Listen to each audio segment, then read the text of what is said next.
Hi, so today I'm going to be going over an 820-3115 board that does not turn on. So you get a green light on the charger, but the board itself does not turn on. We're going to troubleshoot this. I'm going to show you what I go through as I troubleshoot it.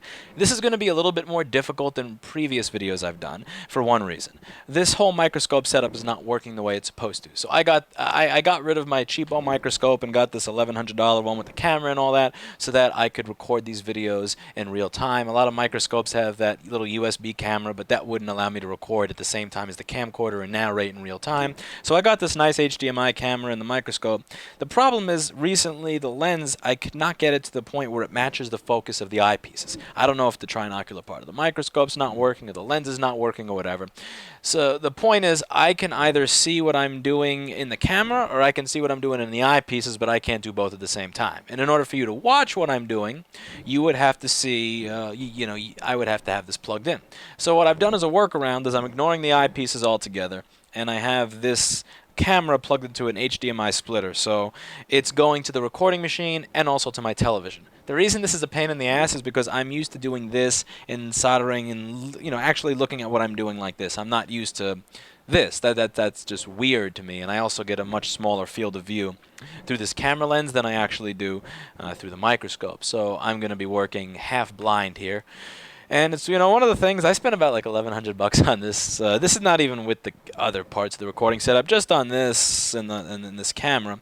And one of the funny things is that, when you give somebody $1,100 and they already have your money, you find out just how little they care if you actually have a problem with it later once they already have your money. It's the same thing with regular contractors. Like, they will do everything possible to get your money, but once they have your money, it is done. It doesn't matter if the floor is half finished. It doesn't matter if your wall only comes up 3 feet off of the floor. If they have your money, it's done. I asked them if there's any way they could help me with troubleshooting this about a week ago, or if there's anything, do I need to buy anything else? I mean, I even gave them opportunities to upsell me, even in the case that their actual crap that has a lifetime warranty is broken. Microscope got Tom. They don't give a fuck. But anyway, this is what we're doing. So I got this monitor that I'm using over here to look at the schematics and board views, which I'll be recording. I have this TV that shows me what's going on in the microscope camera so that I can make sure that you're seeing what I'm seeing. There are videos where all the work is being done off camera because the visible field of the microscope is different from the visible field of the camera. That's going to be gone for this. And let's get started. So even if this is going to be more of a pain in the ass than usual, I promised repair videos, so here we go. So let's see what happens when I turn this thing on. So first things first, I've told you guys about how there are voltage rails on the machine. There are different voltage rails, and that the schematic will tell you what they are, and that you got to stop guessing and you got to get more scientific with this shit. So I'm going to open up the PDF here because for some reason it decided to die. And okay. Where do we get power rails? Here we go. So you see this over here, where it's giving you a list. Like, here are the rails that are always present. Here are these rails, this rail, this rail. It's literally telling you what all the different rails are. So let's go ahead and start measuring for them. Let me get my charger. I got a clusterfuck of wires here since I have 3 more HDMI cables, or 2 more than I'm used to, just for this stupid convoluted video setup. Ugh. And I could have made this cleaner, but honestly, I really just wanted to set it up so I can fix this shit and get out of here.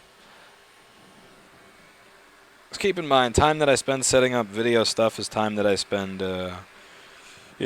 not going to the gym and doing other stuff that I'd like to do with my life. So the first one that we got here is PP Bus G3 Hot.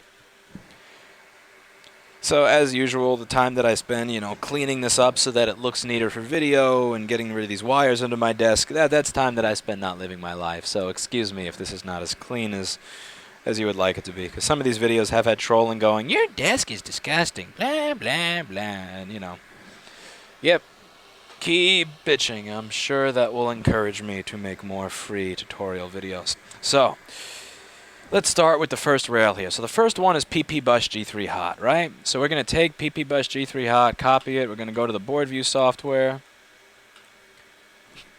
I don't want updates. FU. And we're going to put that over here. Where does PP Bus G3 Hot show up on this board? Here we go. So it shows up on this big fuse over here. So let's go over to the fuse. Oh, I forgot I can't use the eye hole. So there we go. That's the fuse. That lighting is a little too much for the camera. My eyes like light, but the camera doesn't. And let's see what the multimeter has to say here. So I take the red probe of my multimeter and I put it where I want to measure the voltage, and I take the black probe of my multimeter and I put it on grounds, and I get 12.55. And the schematic here says that PP bus G3 hot is supposed to be 12.8. Don't be a jackass. That's close enough. I read all these threads where people are like, this says this voltage is supposed to be 5 volts and I get 5.088. Is that the problem? No. No, it's not. There are tolerances for these things. Realize that it's going to still work even if it's off by this much. Everything has a tolerance. So PPVIN S5 HS computing iSense. That's also 12 volts, 12.6. Now, I'm skipping this because I know I don't have to care about it. That's a derivative of PP bus G3 hot. I know that already because I know where it comes from and I've measured this before. So I'm just going to skip that because, again, gym, life, all these other things await me. PP18V5 DC in connector. Let's use some common sense here. Let's use some common sense. The 18.5 volts comes from the charger, right? Now, if PP bus G3 hot, which is created on the board, from the charger is present, do you think my charger rail is working? Yes. I don't have a battery plugged in and I'm getting the main power rail of the computer. So obviously I can skip over that. PP3V42_G3 hot. Okay. I know it's there. I'll explain to you why I know it's there, but I'm still going to measure it just for the hell of it. I know it's there because I have a green light on the charger. If you've watched my video on the one-wire circuit, you'll realize that on this type of motherboard, the one-wire circuit is actually powered by PP3V42. The one-wire circuit is the circuit responsible for getting me a green light on the charger. I have a green light on my charger, which means that PP3V42 must be working because the one-wire circuit is working. So it says that I can measure that on this inductor over here. So let's move over to that inductor. I forgot I can't use the eyepieces. I am really not used to this. Okay, so that's the inductor. It is kind of cool that I can know exactly what you're seeing. I measure it, I get 3.4. So let's go to the next voltage rail, right? PPVRTC_G3 hot, that's 3 volts. I'm not going to explain why I know that that's there, but I know that that's there because that's a derivative of this. Next, PP5VS5. Okay, let's look for that one. N, PP5VS5. It's going to show me everywhere on the board that this shit shows up. So, okay, now we move over to this area over here where it shows me on the board view. And of course, as you noticed, the board view is always the opposite of how you have the board oriented on the desk. This fucking program, even though it's 20 years old, knows. It knows. It is psychic. It has the ability to jump out of the monitor, to look, to use the webcam that is not even plugged into this fucking monitor, to hack through my computer, go to the HDMI, and see through this camcorder how the board is oriented on the desk, and it always opens the board in the opposite way. If the board is facing this way, it opens it facing this way. If the board is oriented this way, it opens it in the board view oriented that way. I don't know how the hell this software does it, but it always knows. So, and watch what happens when you try to rotate. This is just... But you can't really complain because there's no other resources available. Anyway, back to work. So, over here, C7273, that's where we can measure PP5VS5. If I look into the eyepiece again, feel free to kick me in the balls because that will just mean that I don't know. I don't learn. Okay. Let's take a look and measure. Do we have PP5VS5? I have 0 volts where I'm supposed to have PP5VS5. And what does this look like to you? Let's turn the light up and see if you can get the hint without me pointing it out to you. I was this close to going into the damn eyepieces again. This is going to take a while. So see how that looks like crap over there? That is a pad that doesn't exist. And oh, look at this. Blue and green shit. That should look familiar to you. This is what we call water damage. So we have looked through this and we have used the schematic in the board view to go through one by one looking through the power rails. Then we got to one that wasn't present. When I got to the one that wasn't present, I used my eyes and my brain to deduce that this is probably where the problem is. So, let's see what we can do here. I'm going to unplug it, because you have to unplug this before you start working on it, or you're going to blow shit up. And let's start. So I've got my fume extractor turned on here so that I don't die. I'm going to take the RAM out before I start soldering. Here's why you should take the RAM out before you start soldering.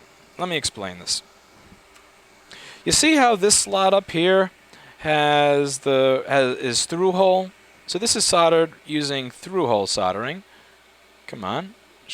See that? It goes through the board. That's pretty strong. But on the other side of the board, it's soldered using BGA. Let's see if I can find it. This is so weird looking at this on the screen. And the BGA is crap. This sucks. This is why it's very easy to get one RAM slot killed on a MacBook on these boards. So if you do soldering and you're heating this up with the weight of the RAM in the slot, the weight of the RAM in the slot will actually pull those pads off of the board, and you won't see it. You can never actually see which pad is pulled off, but I assure you it happens because the bottom RAM slot very often dies if you plug it in while the board is still hot or anything like that. And it's just nasty, and it requires that you come up with excuses for the customers to why they don't have a RAM slot, and that's all shit that we're going to try to avoid here. So, first things first, let's remove this chip, because that shit probably doesn't work anymore.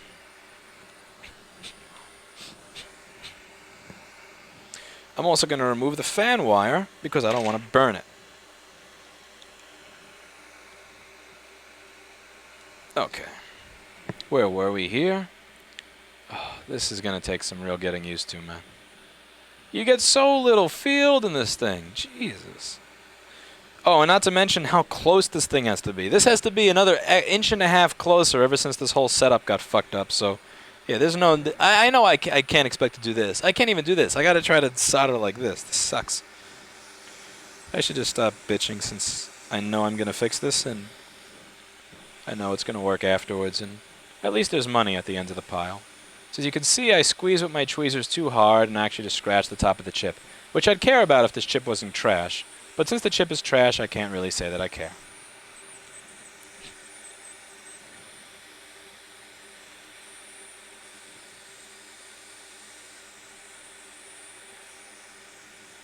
Usually I push the chip to see that it's coming off, but when the chip has a pad on it that's burned, usually what this means is that somewhere it's going to be etched to the board, and it's going to give me a hard time coming off anyway. So I'm not really worried here, as I usually am, about ripping pads and traces, because I know that some pads probably are kind of destroyed already. I'm prepared to have to work on fixing that. But usually you know how I feel about how this and how I like to push the chip, tap it, see that it moves, heat it up a little more, and then take it off. So let's see what we have here. So this pad is not actually missing.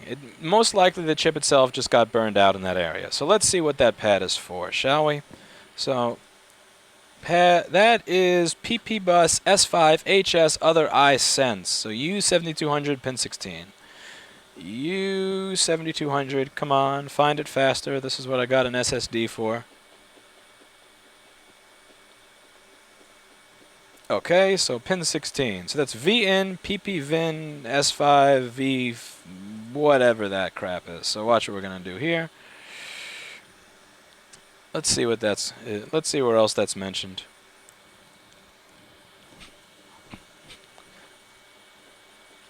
Yeah, so this is supposed to be 12.8 volts. So that's most likely the 12.8 volts that go. Okay. So that makes sense as to why that is a point of destruction. So liquid got there, and the first point that blew up was the point that had the most voltage. Common sense. So let's see what we can do, if that's totally destroyed or if this can be salvaged a little bit. So I'm going to take my Amtech 559 flux. I finally found the smaller needle, by the way. I know I said in one of the other videos, not the syringe tip here, that it allows me to put flux out in smaller quantities, which I'm happy about, because it's a lot easier to work this way. I mean, I could work putting too much flux. I'm fine putting too much flux on and then simply cleaning it off later, because most of these boards I wind up brushing off, and after I brush it off, I put it in the ultrasonic cleaner, just so it looks nice. I don't want customers getting back stuff that's filled with flux and nasty crap. Okay, my solder is behind this monitor that I'm not used to having here. Here we go. Perfect. I was this close to going the eyepiece again. Alright, so this is where I started soldering without looking into the... I am not used to this, man. This screws with my head. I'm used to this. I don't... This is weird. I think I'd have better luck soldering with my feet in the microscope than doing it like this. This is... What a pain in the ass.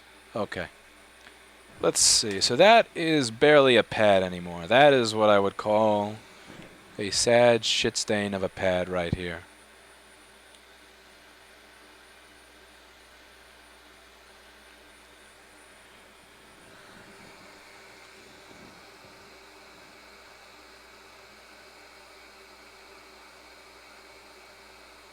Okay, put something on the middle pad. Let's just make sure there's continuity here. Okay.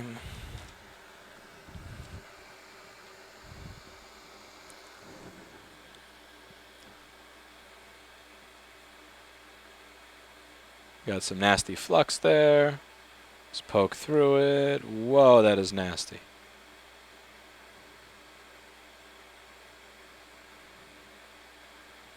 Okay, let's clean that because that is gross before continuing.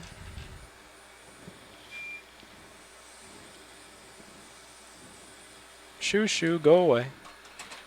Okay.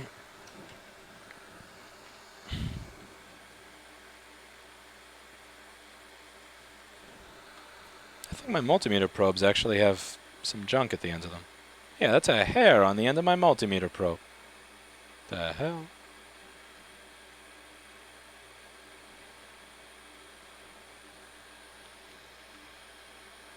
Okay.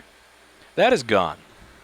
So, even though there's a little something left there, that is gone. So I could not measure any continuity on the multimeter. It showed just infinite resistance. So that means that a wire is going to have to get run there. So that little shit stain of a pad that was left wasn't conducting anything. And as soon as I touched it again, the shit just went right away. So what I'm going to do is I'm going to find some jumper wire. The jumper wire that I'm going to use comes from a dead MacBook battery. So I have this little connector here, and I open the wires, and you have this wire that's actually pretty usable for this kind of stuff.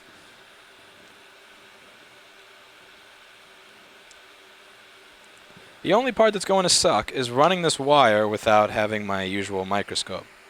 This is going to drive me up a wall. I've never done this before, so I know some of you guys are going to make fun and go, he can't solder, blah, blah. Yeah, good luck trying to do this shit on a fucking television. A Zcoin, no less. 30 hertz. I think this is 60 hertz because I'm only running at 1080p. But still, this is a pain.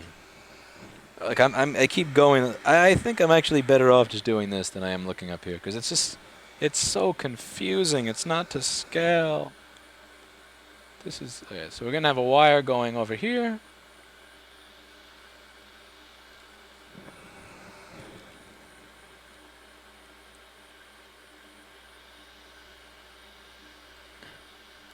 Okay. This is I feel blind. Alright, so now we're going to take this and bend it. Oh, this is frustrating.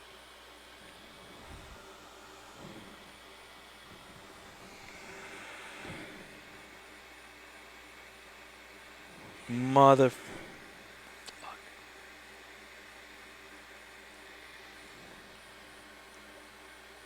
Okay.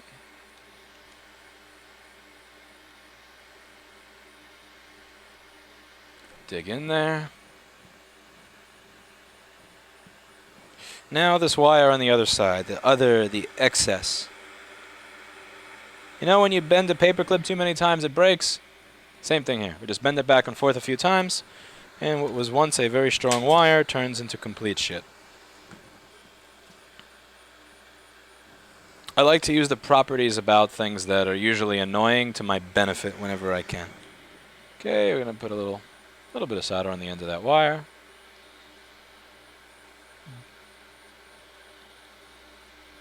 I am telling you, this is frustrating. Oh my god! I ordered a new one of those lenses, a different type. I hope it's the lens and not the microscope. I actually got it with overnight shipping, so it should arrive in 2 days. Today's Wednesday. Hopefully it arrives Friday, because this is annoying. Oh my god, did I just do what I think I just did? This is fucking hell on earth. Okay, so that little wire that I created just went away, and I solder blobbed this entire thing. And that's too much flux. And I'm trying to look through my microscope again. Alright, you know what? I'm sorry. You can't see some of this, but no. I need to look through the lens for a second. Okay. Here we go. Back to the drawing board. Another wire.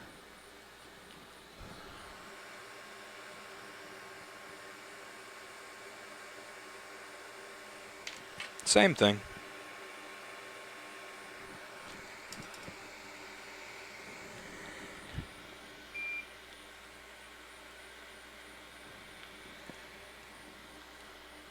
Make sure it's in focus so you can see.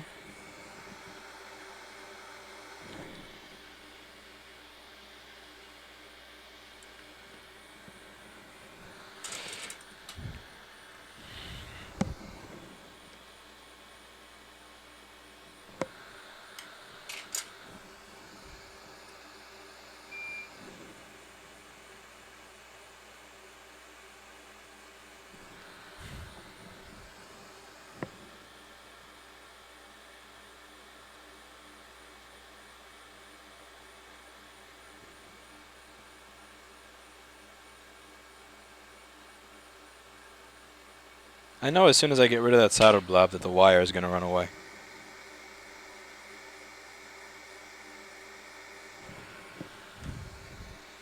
I'm resisting the urge to do this off camera and to just do it in the microscope where it's going to be easy.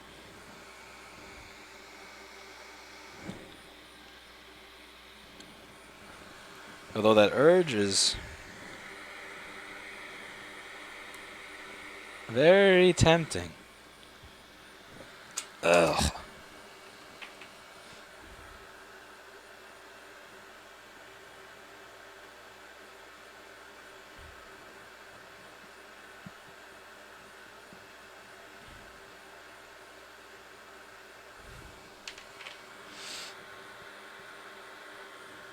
I should make this my job interview for new employees. Yeah, I need you to do a basic soldering job for me, but you have to use a television.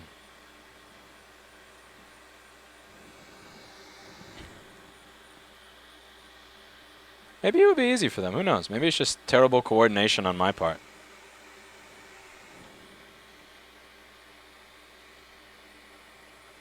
I personally find this to be hell.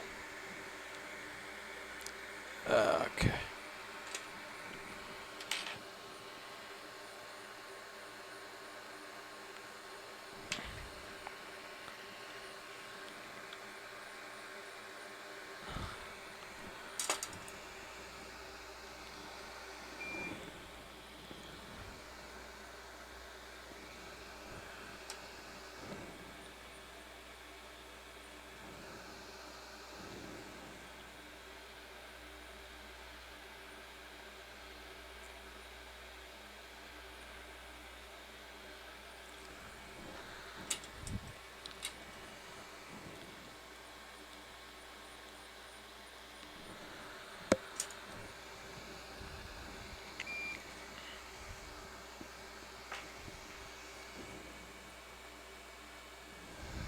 This is supposed to be a 15-second job.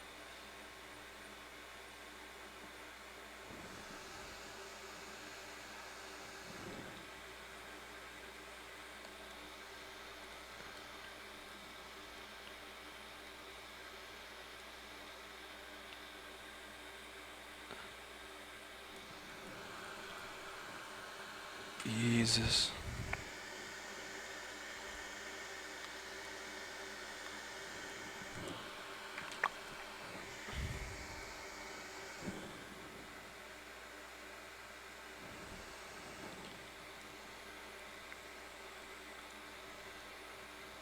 Okay.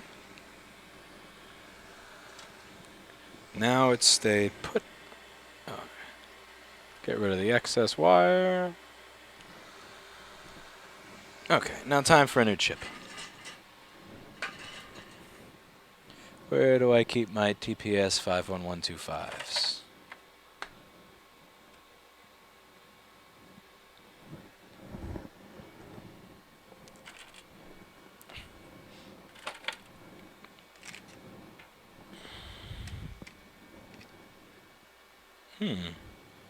There's a board here that has a TPS 51125 that I haven't stolen yet. Now that is a surprise. I wasn't expecting that at all. Okay.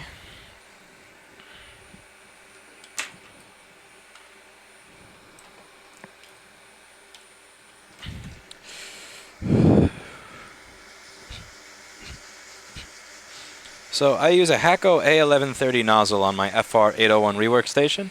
I have the heat at 6.5, the airflow at 10. If you use a bigger nozzle, it heats too much of everything around it. If you use a tiny nozzle, you burn the chip on one area so it doesn't work again, but without removing it from the board. So the 4.4 millimeter HAKKO A1130 nozzle is what I like to use for this. I was just about to look in the microscope again. I'm losing it. All right, anyway. This is... You can't even see the whole chip in this view. I'm tempted to do this outside of the microscope, but I said I wouldn't. All right, I'm going to at least align the thing in the microscope. At the very least, put the... so I can see the whole damn chip.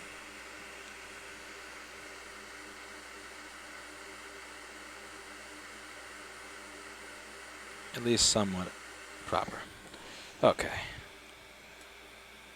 Now we go back. Yeah, I was looking at the whole chip. Right now you're looking at 1/8 of it in this camera. So that's that.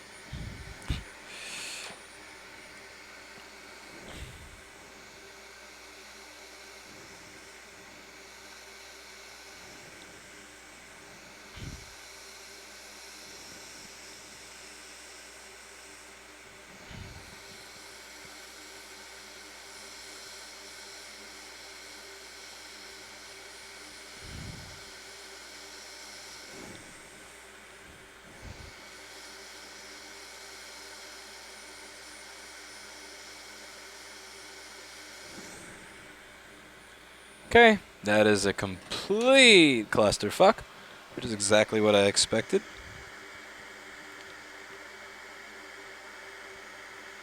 There's a reason I got that lens with next day shipping, because I ain't going to be doing it like this for long. This is hell.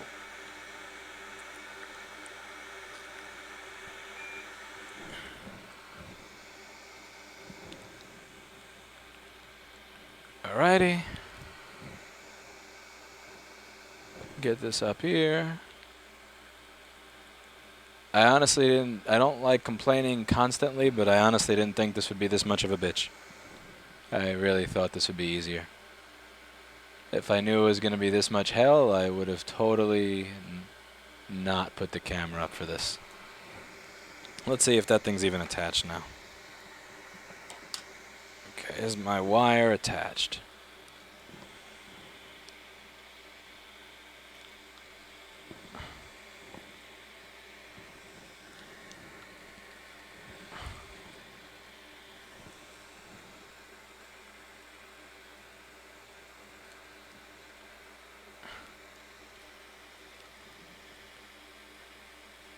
And the answer is no. Of course it's not. You couldn't see it while you were putting the chip down. Okay.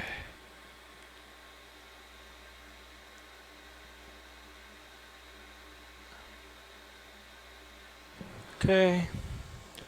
Let's get my thinner solder. Here we go.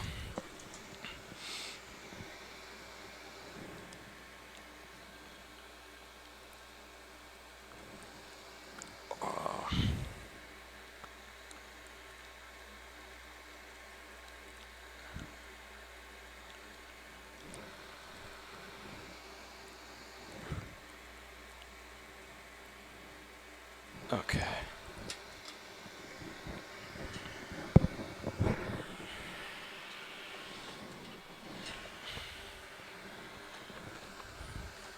Just to make sure it is making proper contact. Heat and push it down a little bit.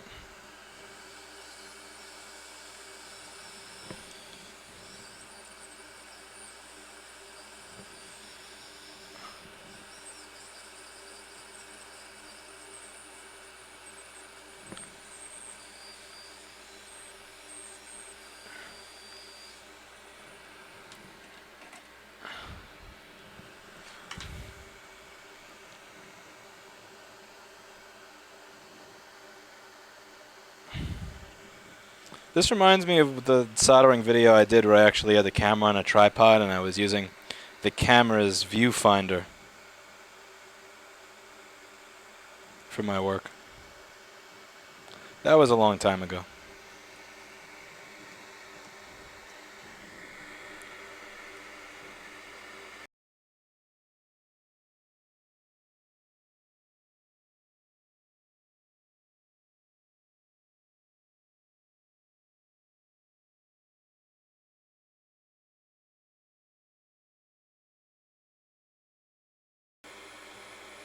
Alright, so I'm getting 7 volts on PP5ES3. So what I decided to do there for a second was I just wanted to redo what I did, except with the ability to actually see what I was looking at. So that's what you was off camera.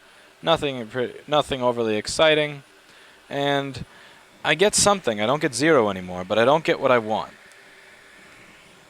So what I'm guessing is that the dead board that I took that chip off of had a dead chip. Wouldn't that be a surprise?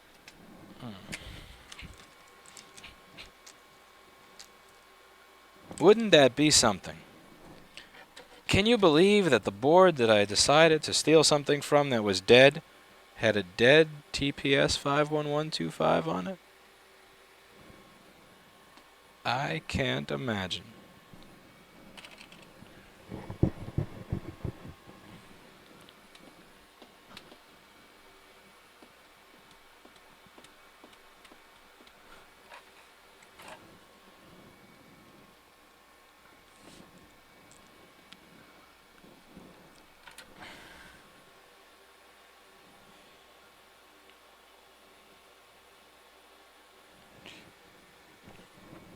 I'm looking through my collection of boards to take this from, and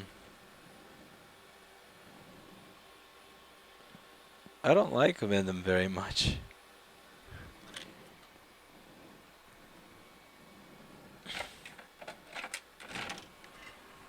I don't like these at all.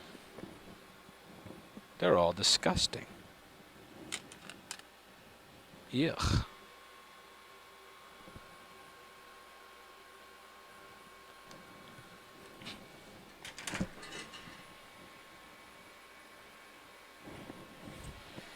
Well, let's see.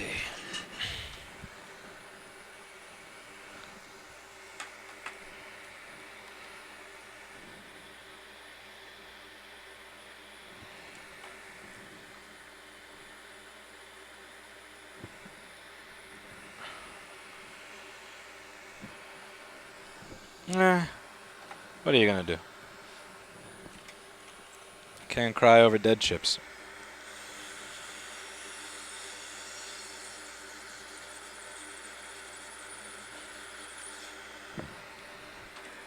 I can't cry over my wire running away, though. That's just tragic.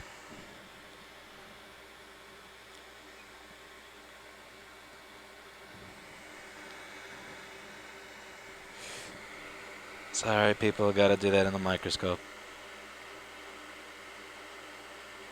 Can't drive myself nuts anymore. You get the point, so hopefully you'll forgive me if I decide to make my life a little easier by giving myself the treat of seeing what I'm doing. I'm going to solder the chip on in the microscope because I don't feel like it taking forever again. I'm sorry that you don't get to see it, but my sanity is important here.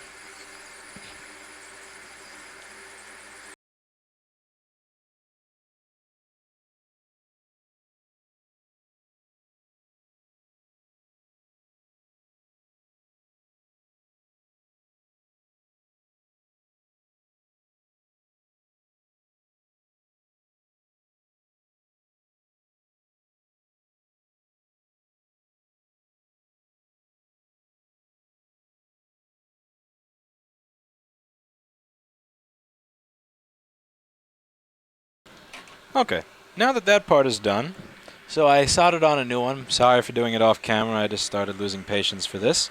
We have a new problem. So the new TPS is soldered in place, but this doesn't look very good. This is where I think my problem is going to be. So somewhere over here. Let's just see how much of that has continuity, and let's see if those probe points are totally destroyed or savable.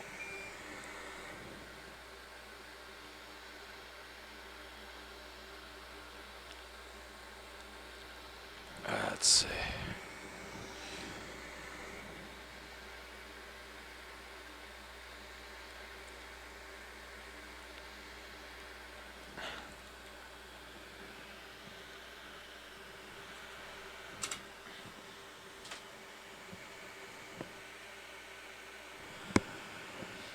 Let's get this in the beeping mode.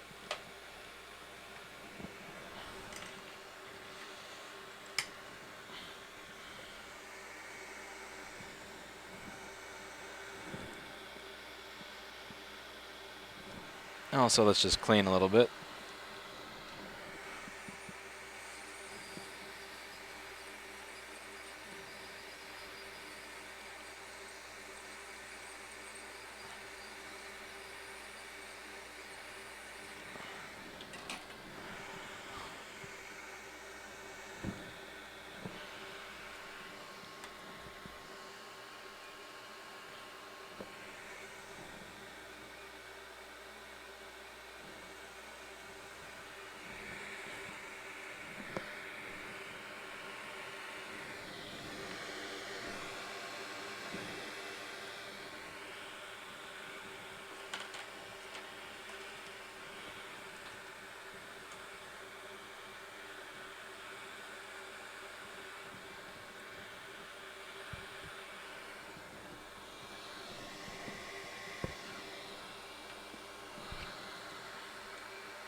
I'm hearing beeping in my head.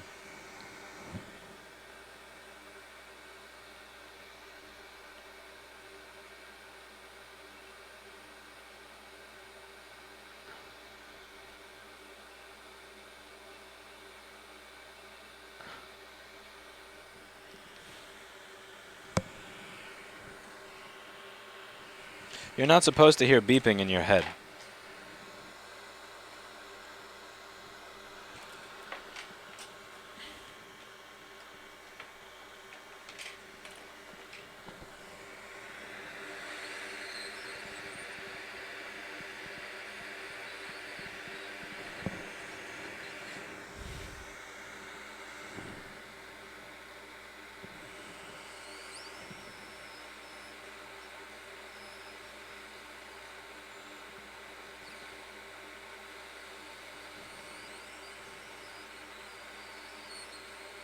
This is a frustrating experience.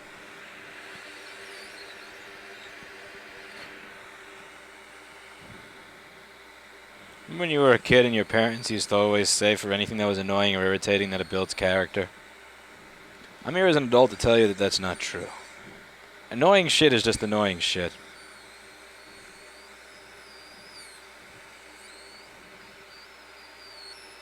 Character is great. Getting to the gym before it closes, that's really what I'm about. That's better.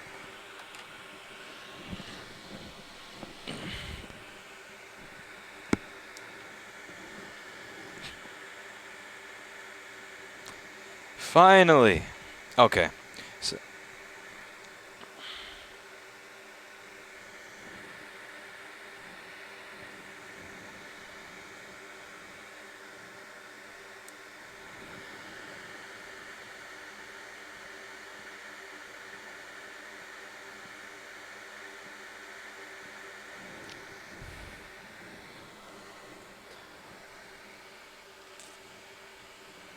So even though that resistor measured properly, what happened is, and I wish you could have seen it under the camera, but you couldn't, because I just decided to do it on my own since this shit was driving me nuts, is that the pad under it actually had there was a pad, so this resistor, let me really point out this little piece of shit here, that thing. So on one end, there was a pad, and there was rust, and then there was the pad.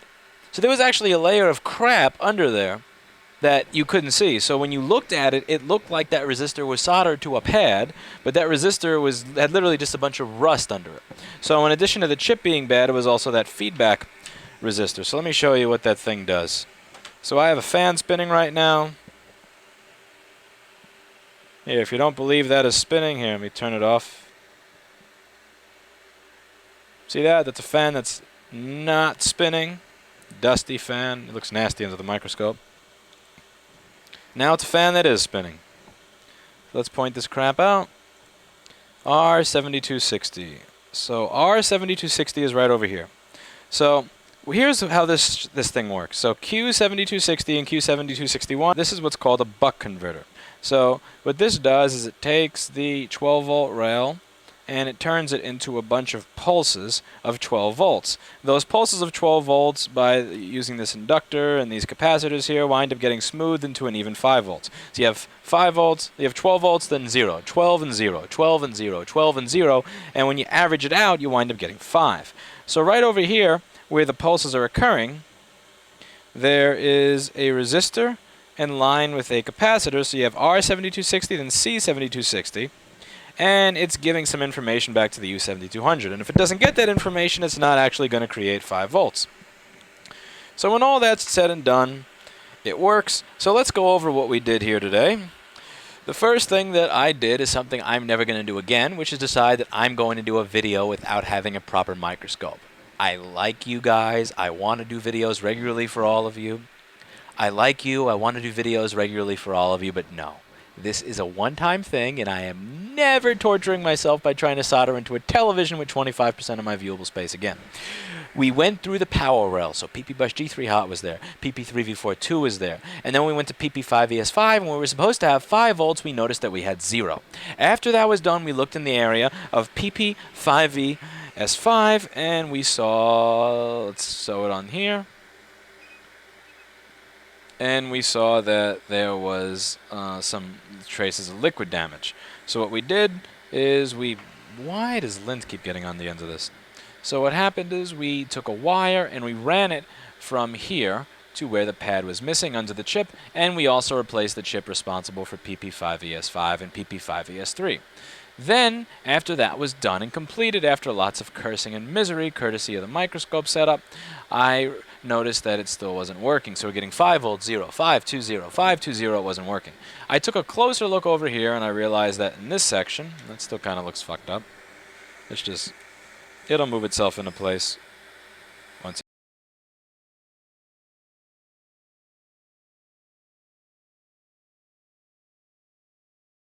After that, I realized it still wasn't working. The voltage was going from 5 volts to 2 to 0, 5 to 2 to 0, 5 to 0.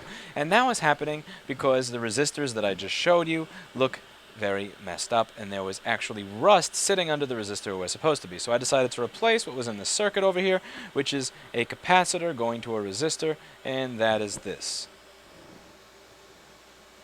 So we have this and this were replaced. And now we have the fan spinning and it turns on, and as I like to joke on this channel, because many of you who send the stuff to other places are aware of, if we see the fan spinning, we think it's done. So this is going to wind up getting ASD'd and Apple service tested and all that good stuff to make sure that it actually works. But for the time being, since my voltages were not present and I fixed my fault, I'm pretty much done with this video. Now before I get to fault testing, this board is going to be going into... This board is going to get acid brushed, alcoholed, ultrasonically cleaned, because I don't like using that much flux and leaving a mess. I want this to leave where you can't see that I did something.